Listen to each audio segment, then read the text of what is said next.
Assalamualaikum warahmatullahi wabarakatuh. Di sini saya akan menjelaskan materi hukum pidana ditujukan untuk UAS Pengantar Hukum Indonesia Unpas 2020-2021. Saya bernama Batiar Akmal, NPM 201000045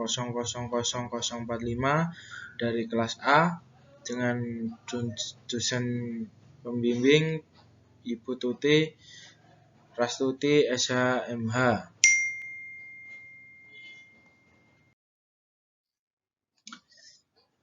Strafrecht dalam bahasa Belanda, dalam straf berarti pidana, recht berarti hukum.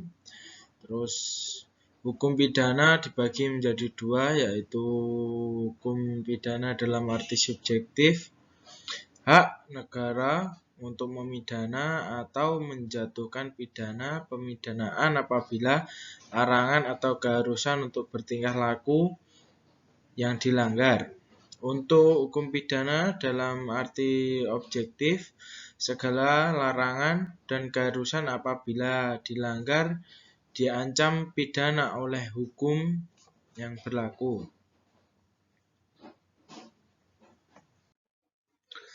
Untuk berlakunya hukum pidana menurut waktu sesuai yang terdapat dalam pasal 1 ayat 1 KUHP yang mengatakan bahwa suatu perbuatan tidak dapat dipidana kecuali berdasarkan kekuatan ketentuan perundang-undangan untuk pidana yang telah ada. Maka apabila undang-undang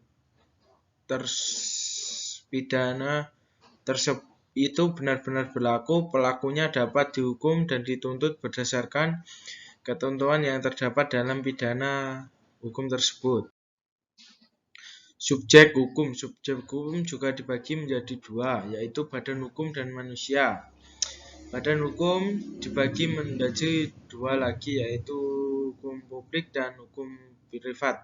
Badan hukum dalam lingkungan hukum publik yaitu badan-badan yang pendiriannya dan tatanannya ditentukan oleh hukum publik itu sendiri. Badan hukum dalam lingkungan hukum privat yaitu badan-badan yang pendirian dan tatanannya ditentukan oleh hukum privat. Manusia terdapat dalam KUHP buku 2 dan buku 3 sebagian besar kaidah-kaidah hukum pidana diawali dengan kata barang siapa. Tentu sudah dijelaskan dalam buku 2 dan buku 3 KUHP. Untuk hukum pidana juga ada dua, yaitu hukum pidana material dan formil. Yang pertama material, yaitu yang dirumuskan adalah tindakan yang dilarang beserta hal atau keadaan lainnya dengan tidak mempersoalkan akibat dari tindakan itu. Misalnya pasal 160 Kitab Undang-Undang Hukum Pidana tentang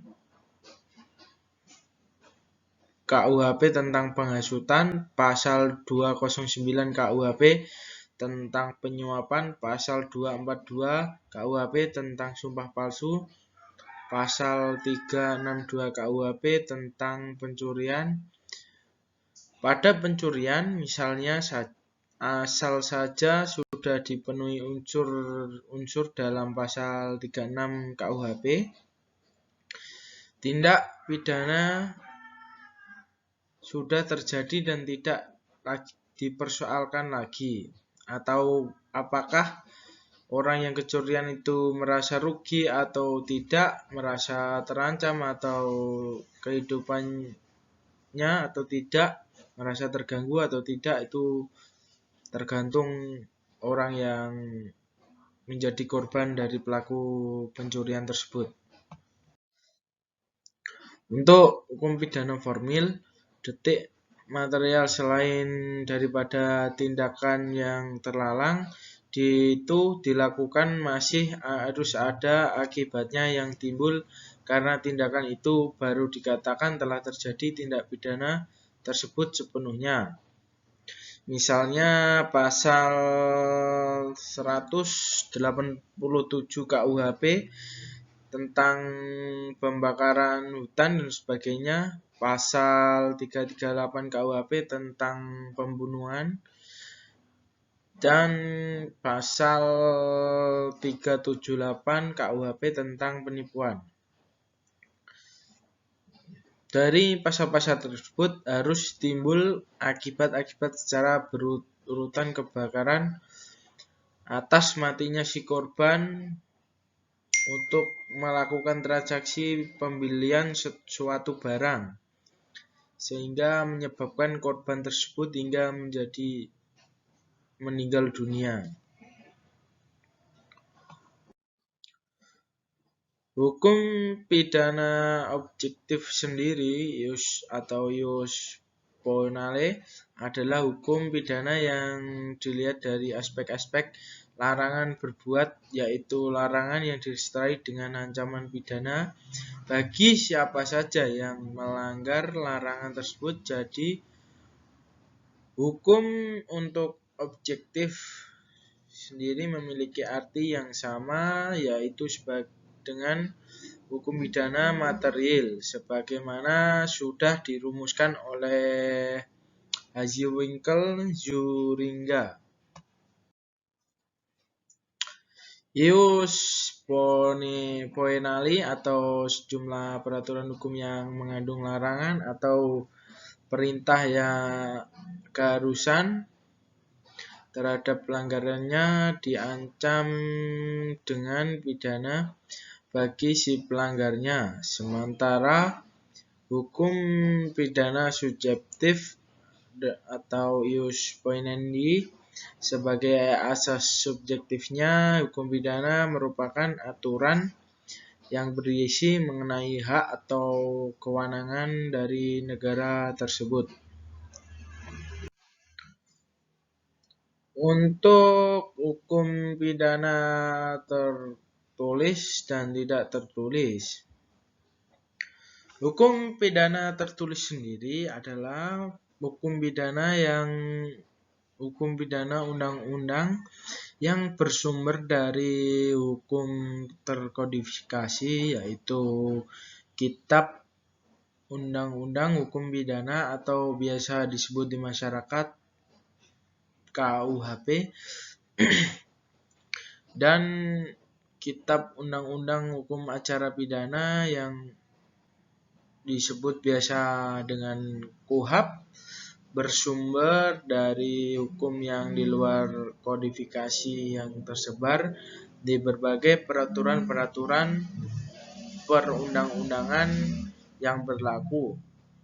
Dan hukum pidana sendiri yang berlaku di Indonesia dan dijalankan oleh negara adalah hukum tertulis saja, karena hukum yang tidak tertulis itu bisa saja tidak pasti ketentuannya. Oleh karena itu dalam hal berlakunya hukum pidana tunduk pada asas legalitas sebagaimana tertuang dalam pasal 1 KUHP, yaitu yang berbunyi tiada suatu perbuatan yang dapat dipidana kecuali berdasarkan kekuatan atau ketentuan perundang-undangan pidana yang telah ada sebelum perbuatan itu dilakukan para pelaku tindak pidana di Indonesia. Saya atas nama Bahtiar Akmal NPM 2010045 mengucapkan banyak-banyak terima kasih kepada teman-teman yang sudah menonton. Terus apabila ada kata-kata yang salah dari saya sendiri mengucapkan mohon maaf yang sebesar-besarnya. Dan Jangan lupa di like dari video saya. Terima kasih. Wassalamualaikum warahmatullahi wabarakatuh.